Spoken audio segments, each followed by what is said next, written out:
அனைவருக்கும் வணக்கம். இயக்குனர் மைக்கேல் அவர் தன்னோட படத்துக்கு பேர் சொன்னார், போகும் இடம் தூரமில்லை. போகும் இடம் வெகு தூரம் இல்லை. அது சொன்ன உடனே எவ்வளோ கைத்தட்டல் பார்த்தீங்களா? அந்த கைத்தட்டல் தான் அந்த படத்தில் நம்ம தியேட்டருக்கு போச்சு பெரிய வசூலாச்சு ஆகலையா அப்படிங்கிற மக்கள் மனசில் போய் சேர்ந்துச்சு உங்கள் படம். அந்த கைத்தட்டல் தான் அது ஆதாரம். வாழ்த்துக்கள் சார், நல்ல படம் கொடுத்துருக்கேன், வாழ்த்துக்கள். அடுத்து இங்கே வாழ்த்து வந்திருக்க எப்பவும் ரெகுலராக எல்லா படத்துக்கும் வாழ்த்து வர ராஜன் ஐயா அவர்களுக்கு நன்றி. அப்புறம் எங்கள் இயக்குனர் கஸ்தூராஜா அவர்களுக்கு நன்றி. ஏன்னா அந்த சிறிய படங்களில் வந்து வாழ்த்துறதுக்கு பெரிய மனசு வேணும். அதுக்கு டைம் ஒதுக்கி இவ்வளோ நேரம் உட்காந்துருக்காங்கன்னா அதை நன்றி சொல்லி வேணும். திரையுலகில் வந்து வாரிசுன்னு இருக்கு. அரசியலில் வாரிசு ஜெயிக்கிறது ஈஸி, பணம் இருந்தால் போதும். ஆனால் திரையுலகில் வாரிசு ஜெயிக்கிறதுக்கு திறமை இருக்கணும். அறிமுகத்துக்கு மட்டும்தான் யூஸ் ஆகும். கஸ்தூராஜோட 2 வாரிசுகள், ஒன்று வைரம், ஒன்று தங்கம். ஏன்னா கஸ்தூராஜா இயக்குனர் பையன் அப்படிங்கிறக்காக டைரக்டர் கஸ்தூராஜோட பையன் அப்படிங்கிறனால கதாநாயகன் ஆகிட்டார். அது அறிமுகம் மட்டும்தான். இன்னைக்கு இயக்குனராக மிகப்பெரிய இயக்குனராக இருக்கார் செல்வராவ். நடிகர்கள் இன்னைக்கு தவிர்க்க முடியாத மிகப்பெரிய விதத்தில் இருக்கார் தனுஷ் சார். இந்த வெற்றிக்கு காரணம் திறமை திறமை திறமை திறமை. அடுத்து இன்னொன்று, திறமை இருந்தால் மட்டும் பத்தாது, வெறி வேணும். ஜெயிக்கணுங்கிற வெறி, ஜெயிச்சுட்டே இருக்குங்கிற வெறி வேணும். ஒரு படம் 2 படத்துக்கு அப்புறம் நம்ம அப்பாவை மறந்துடணும். நம்ம ஜெயிக்கணும், நம்ம பெரிய இடத்துக்கு போகணுங்கிற அவங்களுக்கு அந்த வெறி இருந்தால் தான் இவ்வளோ பெரிய இடத்துக்கு வர முடியும். அதனால் சினிமாவில் வாரிசுகள் ஜெயிக்கணுங்கிறது சாதாரண விஷயம் இல்லை. அந்த அசாதாரண வளர்ச்சி தான் இன்றைக்கி தனுஷ் சாருக்கும் செல்வராவன் சார். அப்படி 2 பேரை கொடுத்த கஸ்தூரா சாருக்கு நன்றி.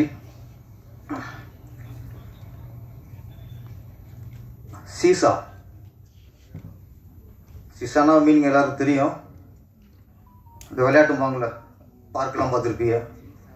இந்த பக்கம் குழந்தை, அந்த பக்கம் குழந்தை இருக்கும். ஏற்று இறக்கு விளையாட்டு. அது விளையாட்டுலேயே சிறந்த விளையாட்டு சீசா. ஏன்னா மற்ற விளையாட்டுலாம் வெற்றி அடையுது ஓகே, ஒருத்தர் தோக்குறத நம்ம விரும்புவோம், ரசிக்க மாட்டோம், விரும்புவோம். இதுதான் ஒருத்தன் இறங்கும்போது ரசிப்பான், திருப்பி இறங்கும்போது அவன் ரசிப்பான். ஏறி இறங்கும்போது இந்த விளையாட்டில் அற்புதமான விளையாட்டு. இந்த படத்துக்கு இந்த தலைப்பு எந்த அளவுக்கு பொருத்தங்கிறது படம் பார்த்தா தான் தெரியும். ஆனால் இதுக்கப்புறம் சினிமாவில் அப் அண்ட் டவுன் சகஜம்தான். இயக்குனர் குணா சுப்பிரமணியத்திற்கு நீங்கள் இறக்கமே வரக்கூடாது, முரளி ஏற்றம் தான். அவர்கிட்ட பிடிச்ச விஷயம் பக்தி, கடவுள் பக்தி. நம்ம ஒரு இயக்குனராக முயற்சி பண்ணுறோம். அப்போ ஒரு புடிசிட்ட தொடர்ந்து 10-15 முயற்சி பண்ணி அதுக்கப்புறம் அப்பாயின்மெண்ட் வாங்கி அதுக்கப்புறம் அவர்கிட்ட கதை சொல்லி அந்த கதை பிடிச்சி போய் அந்த படத்தின் மூலமாக ஒரு இயக்குனர் ஆனார்னா நம்ம அங்கே கடவுள் நம்பணும்னு அவசியம் இல்லை. முயற்சி. அவர் கதை நல்லா இருக்குது, அவர் திறமை இருக்குது. அந்த திறமையை புரிஞ்சுட்டு தயாரிப்பாளருங்கிற யார், சினிமா தொழில் உள்ளவர், படம் பண்ணுறவர். அது ஒரு வியாபாரம். அப்போ இந்த கதை சரியாக வரும்ட்டு வியாபாரத்துக்கு அந்த கதையை ஓகே பண்ணி அவரை இயக்குனர் ஆக்குறங்கிறது அந்த இயக்குனரோட திறமை தான், முயற்சி தான். இன்னைக்கு எங்கே கடவுள் பக்தி வேலை செய்யுதுன்னா, இங்கே இருக்க தயாரிப்பாளர் டாக்டர் செந்தில் வேலனும் அவர் திரைப்பட தயாரிப்பாளர் அல்ல, அவர் தொழில் டாக்டர். இவர் இங்கே ஒரு பேஷண்டாக போனவர், இவரை பற்றி அவர் விசாரிக்க, இவர் ஒரு தொழிலை பற்றி சொல்ல, அங்கே ஒரு டாக்டர் வந்து இவரை டைரக்டர் ஆகிறார். அங்கே தான் கடவுள் இருக்கார். அது முயற்சி, திறமைக்கலாம் அடுத்த விஷயம். அப்போ அங்கே கடவுளை நம்பி ஆகணும். இன்னும் நல்லா சொன்னார், செந்தில் வேலன் எனக்கு சிவன், சூனா மேடம் எனக்கு சக்தி. நம்ம சாமியை வந்து கோயிலில் தேட அவசியம் இல்லை, அங்கே போய் சிலையில் பார்க்கணும் அவசியம் இல்லை. தக்க சமயத்தில் நம்ம வாழ்க்கையில் யார் உதவி பண்ணுறாங்களோ அவங்க தான் கடவுள். அங்கே கடவுளுக்கு உருவம் இருக்கு. இப்போ இயக்குனர் குணா சுப்பிரமணியத்தை பொறுத்த வரைக்கும் சிவனோட உருவம் நம்ம லிங்கமா அதெல்லாம் இல்லை, செந்தில் வேலன் தான். சக்தியின் உருவம் சூனா மேடம் தான். என்னைக்கு ஒருத்தர் நமக்கு உதவி செஞ்சவரை தெய்வம் நினைக்கிறாங்களோ அவங்கள உயர்ந்தவனை யாருமே இல்லை சார். இங்கே குணா சுப்பிரமணியங்கிறது அவர் இயக்குனர் அப்படிங்கிறத விட முதல்ல ஒரு நன்றியுள்ள மனிதராக இருக்கார். அந்த அந்த நல்ல உள்ளமே நம்மளுக்கு வெற்றிக்கு வழிவகுத்துறோம். அப்புறம் தயாரிப்பாளர் வெற்றி வேலன், சரி செந்தில் வேலன், அவர் மருத்துவராக இருந்தால் கூட அவருக்குள்ள ஒரு கலைஞர் இருந்திருக்கார், அவங்களுக்குள்ள கதாசிரியர் இருந்திருக்கிறார் சார். நம்மளை பற்றி எல்லாருக்குள்ளேயும் ஒரு கதை இருக்குது சார். எல்லா மனிதருக்குள்ளேயும் ஒரு ஒரு பிரச்சனை இருக்கும், ஒரு கதை இருக்கும். அது அவங்களுக்கு கதையாக தெரியாது. ஹோட்டலில் ஒர்க் பண்ணுறவங்களுக்குள்ள ஒரு கதை இருக்கும், குப்பை இருக்கிறாங்களா அவங்களுக்குள்ள ஒரு கதை இருக்கும், துணிக்கடை ஒர்க் பண்ணுறவங்கள ஒரு கதை இருக்கும். எல்லாருக்குள்ளேயும் ஒரு கதை இருக்கும். நம்மள என்ன நினைக்கிறோம், அது கதையாக நினைக்கிறது இல்லை, நம்ம பிரச்சனை நினைக்கிறது. எனக்கு இந்த பிரச்சனை, எனக்கு தங்கச்சியால் பிரச்சனை, எனக்கு மச்சானால பிரச்சனை, எனக்கு பார்ட்னரால் பிரச்சனை. எல்லாருமே நமக்குள்ள கதையை பிரச்சனை சொல்லிட்டு இருக்கோம். ஆனால் டாக்டர் தான் அவருக்குள்ள பிரச்சனையை கதையாக சொல்லியிருக்காரு. அப்போ நம்ம பிரச்சனையா இல்லாமல் அந்த கதையை பார்த்தாலே அதை ரசிச்சிருவோம், நம்ம டெவலப் பண்ணுவோம் கதையை. அப்போ நமக்குள்ள பிரச்சனையை அதை நீங்கள் கதையை நினச்சி பாருங்க, இது இப்படி போனால் இப்படி இருக்கும், இப்படி போனால் இப்படி நினச்சி பார்த்தாலே அங்கேயே அவனுக்கு இந்த மன அழுத்தம் போய் தேவையில்லாத ஒரு மன உளைச்சல் பிரச்சனை அதெல்லாம் போய் ஈஸியாயிரும். இன்னைக்கு இந்த மேடை கற்றுக்கிட்டது நட்டி சார், எந்த பிரச்சனை சரி இது ஒரு கதை அப்படின்னு நம்ம கதையை உருவாக்கிட்டா முடிஞ்சு வச்சு பிரச்சனை ரொம்ப சால்வ் ஆயிரும். அதனால் ஒரு நல்ல கதாசிரியர் நம்ம தெருவில் கிடச்சிருக்காரு. கதாசிரியர் மட்டும் இல்லை, பாடலாசிரியர். இப்போ நான் தான் பாட்டு எழுதுனேன். நான் ஒரு 15 வருஷம் இப்போ ஃபீல்டில் இருந்து அப்புறம் கம்போசிங் போகும்போது அந்த டியூனை கேட்டுட்டு நானாக சில இப்போ தம்மியா வாரிலாம் போட்டு ட்ரெயினப் பண்ணி தான் நான் டேரக்டர் ஆனதுக்கப்புறம் என் படத்தில் பாட்டு எழுதுனேன். அது ரொம்ப ஈஸி. நம்ம இடத்துக்கு நம்ம எழுதுறதுலாம் ரொம்ப ஈஸி. அடுத்தவங்க கொடுக்குறத நம்ம அது திறமையான மற்றவங்க திறமை நம்மளுக்கு டெவலப் பண்ணிக்கிறது தானே. ஆனால் எடுத்த உடனே கதை, அடுத்து பாடல். சார் பாடல் கதை எழுதுறது கூட ஈஸி சார், ஆனால் பாடல் எழுதுறது ரொம்ப கஷ்டம். அது எழுதுறதுக்கும் தெரியும். அதுவும் இப்போ உள்ள மிஸ்டர்லாம் அவங்க போகிற டியூனுக்கு வார்த்தையை போட்டு ரொம்ப கஷ்டம். அப்புறம் கொஞ்சம் இழுப்பாங்க, அப்படியே வார்த்தை போட்டுருவான். ஓமா ஊர்கோலம் விழுந்துருவான். இப்போ அப்படி இல்லையா, டட்டக்கு டக்கு டட்டக்கு டக்கு எங்கிட்ட வார்த்தை தர்றது. ஒரு வார்த்தையை மடக்கி கர்ச்சிப்பை மடித்து பேண்ட் வைக்கிற மாதிரி இருக்கு. அப்போல்லாம் அப்பல கர்ச்சிப்பை அயன் பண்ணுற மாதிரி. அப்போ இந்த சூழலில் இப்போ உள்ள மியூசிக்கு பாட்டு எடுத்துட்டு மிகப்பெரிய சவால். அந்த சவாலில் ஃபஸ்ட்டு வெற்றி அடிச்சிட்டாரு நம்ம ப்ரொடியூசர். அதில் ஒரு வரி இந்த சூப்பர் வரிங்க. இந்த பூகோளத்தில் முதல் தலைவன் தமிழன் தான். இந்த பூமியிலே முதல் தலைவன் முதல் மனிதனும் தமிழன் தான். ஆனால் நம்ம பெரும்பேசிட்டு கொண்டிதான் நாங்கள் தான் ஆதி தமிழன், நாங்கள் தான் மூத்த தமிழன் எல்லாம் நம்ம சொல்லிக்க வேண்டிதான். மற்ற சொல்ல மாட்டான். நம்ம பெருமை நம்ம சொன்னால் வேறு யார் சொல்கிறது? அப்போ உண்மையை திருப்பி சொல்லிட்டு இருந்தால் தான் நமக்கே நம்ம தான் மூத்த குடிமகனும் அப்படின்னு ஞாபகத்துக்கு இருந்துகிட்டு இருக்கோம். நான் நல்ல வார்த்தை போட்டார்.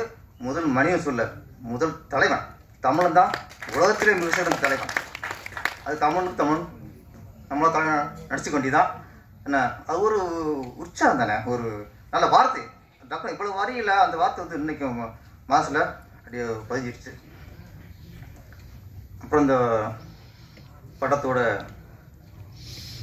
கதாநாயகன் நட்டி அவர்கள், அவரை பற்றி சொல்லணும்னா, இப்போ விஜய் சார் வந்து அரசியலுக்கு வந்துருக்காரு.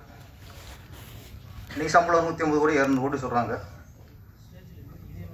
அந்த அவ்வளோ பெரிய அமௌண்ட்லாம் விட்டுட்டு, அவ்வளோ பெரிய வருமானத்தை விட்டுட்டு இன்றைக்கி முழுக்க அரசியலுக்கு வந்துட்டார்.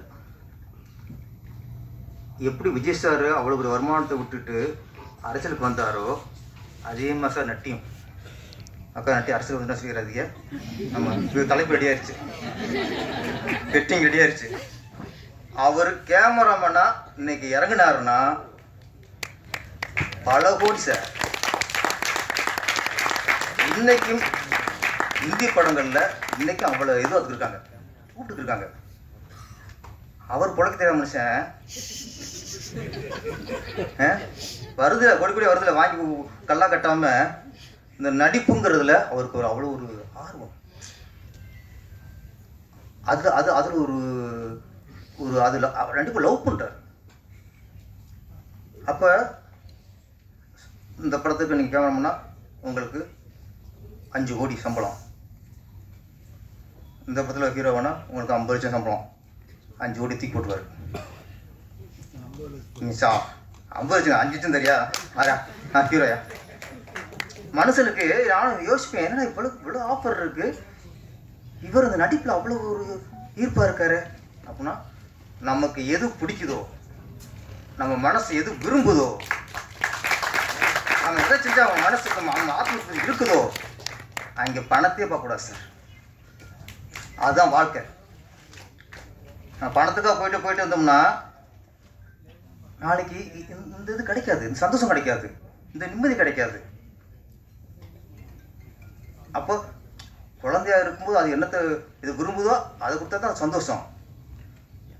அன்னைக்கு விரும்புகிறத 20 வருஷம் கொடுத்தா சாப்பிடுமா? குழந்தையா இருக்கும்போது அதுக்கு ஸ்வீட் பிடிக்கும், லட்டு கேட்கும், சிலேபி கேட்கும், எல்லாம் கேட்கும். ஆப்பிள் சேர்க்கணும் சுகர் வந்துடும். சுகர் வரும்போது சிலேபி கொடுறா கிழிஞ்சிடுவாங்க.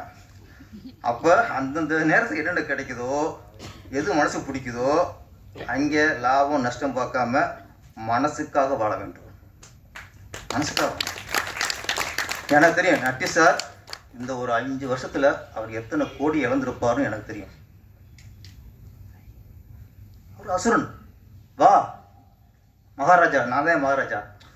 அவருக்கு நடிச்சா அவர் மகாராஜா. அவர் கேமரா போனால் அங்கே மகாராஜா இல்லை, அங்கே படை வீரனாக இருக்கலாம், தலைவர் இருக்கலாம். ஆனால் அவர் மகாராஜா இருக்கணும்னா நடிப்பார் சார். இன்னொன்று அவர் ரொம்ப பிடிச்ச விஷயம், பெரிய டைரக்டரு, சின்ன டைரக்டரு, பெரிய ப்ரொடியூசரு, சின்ன ப்ரொடியூசரு இந்த தராதரமும் பார்க்க மாட்டார். கதை நல்லா இருக்கா. இன்னொன்று அவர் வந்து ஒரு இயக்குனருக்கு கால்ஷீட் கொடுக்குறாருன்னா கதைக்காக மட்டும் கொடுக்க மாட்டார். கதை சொல்லும்போதே அந்த டேரக்டரோட குணத்தை பார்த்துருவார் ஃபஸ்ட்டு. இந்த படத்தை பொறுத்த வரைக்கும் இந்த கதையும் தாண்டி நம்ம குணா சுப்பிரமணியத்துக்காக இந்த படம் பண்ணியிருக்காரு சார். எப்படி நான் சொன்னேன், கஸ்தூராஜா மகானாக இருந்தாலும் தனுசுக்கு அந்த வெறி இருக்குல்ல சார். இன்னைக்கு உச்சத்து போயிட்டாரு. இன்னைக்கும் ஒவ்வொரு பார்க்கும்போது ஒரு நடிகரை பார்க்க முடியல, அது படத்தை வெளியில தான் பார்க்க முடியுது. அவ்வளோ பழைப்பு தெரியுது. அதே மாதிரி நட்டி சார் எப்படி வாரிசுன்னு சொல்லும்போது அதே மாதிரி நம்ம ஆதேஷ் பாலா அவப்பா நகைச்சுவை நடிகர், அவரும் வாரிசு தான். ஆனால் இன்ன வரைக்கும் அவரை செதுக்கிட்டே இருக்கார். அவர் திறமை இருக்கு, இன்னைக்கு செதுக்கிட்டே இருக்காரு. ஏதோ ஒரு ரூபத்தில் ஏதோ வித்தியாசமாக போய் மக்கள்கிட்ட போய் சேர்ந்துடணும். இந்த வெறி இருக்கணும். இந்த வெறி இந்த யூனிட்டை பொறுத்த வரைக்கும் ஒரு நல்ல ஒரு இயக்குனரை உருவாக்கணும் அப்படிங்கிறது ப்ரொடியூசரோட வெறி. ப்ரொடியூசரை நம்மளை நம்பி படம் கொடுத்துட்டாரு. அந்த படத்தை நல்லா செதுக்கி மிகப்பெரிய வெற்றி அடைய வைக்கணுங்கிறது இயக்குனரோட வெறி. Mister 3 songs Sarankumar 3 song super. ஆனால் நீங்கள் நான் சொன்ன மிஸ்டர் அது வேறு, அதுக்கு நீங்கள் கோச்சிக்காதீங்க. நீங்கள் அழகாக ரசிக்கிற மாதிரி போட்டிருந்தீங்க. எப்பவுமே ஒரு இசை கேட்கும்போது காலில் மட்டும் வண்டு கத்துற மாதிரி கூடாது, ஹார்ட்டுக்குள்ளே அந்த ஹார்ட் பீட்டோடு அதை ரசிக்கணும், ஹார்ட்டுக்குள்ளே உட்காரணும். இது நாங்கள் 3 சாங் நல்லா இருந்துச்சு. நீங்கள் நல்ல மியூசிக், நான் சொல்கிற அந்த வேறு அது நல்லா இருந்துச்சு. நிஷாந்த் நல்லா பண்ணியிருந்தீங்க, சூப்பர். பாடினி ஓகே பேர், ஓகே பாடினி நல்ல ஒரு தமிழ் பேர். பாடுனி அப்படிங்கிறது வேற, பாடினிங்கிறது வேற. என்ன பாடினா அது பாடகராயிரும், பாடினா கவிஞராயிரும். இவ்வளோ வித்தியாசம் தானே. இவங்கிறது ஒரு கவிதையை தான் பேர வச்சுருக்காங்க பாடினிட்டு. இந்த மொத்த யூனிட்டும் இந்த படத்தின் வெற்றி மூலமாக மிகப்பெரிய இடத்தை அடைய வேண்டும். தொடர்ந்து செந்தில் வெற்றிவேலன் அவர்கள் தொடர்ந்து சாரி வெற்றி வந்துச்சு பாருங்க. அது சொல்லும்போது செந்தில் போய் வெற்றிவேலன் போது அங்கேயே வெற்றி ஆட்டோமேட்டிக்காக நான் பலவட்டம் சொல்லிட்டோம். வெற்றின்னு அது படிச்சுங்க சார். செந்தில் வேலன் ஆகிய வெற்றிவேலன் மிகப்பெரிய வெற்றியை கொடுக்கணும். அடுத்த படத்தில் எங்களை போல ஒரு பாடலாசிரியர் இருக்கும், ஒரு பாட்டை கொஞ்சம் தூக்கி போடுங்க அப்படியா. நன்றி, வணக்கம். படம் மிகப்பெரிய வெற்றியுடைய வாழ்த்துக்கள். நன்றி.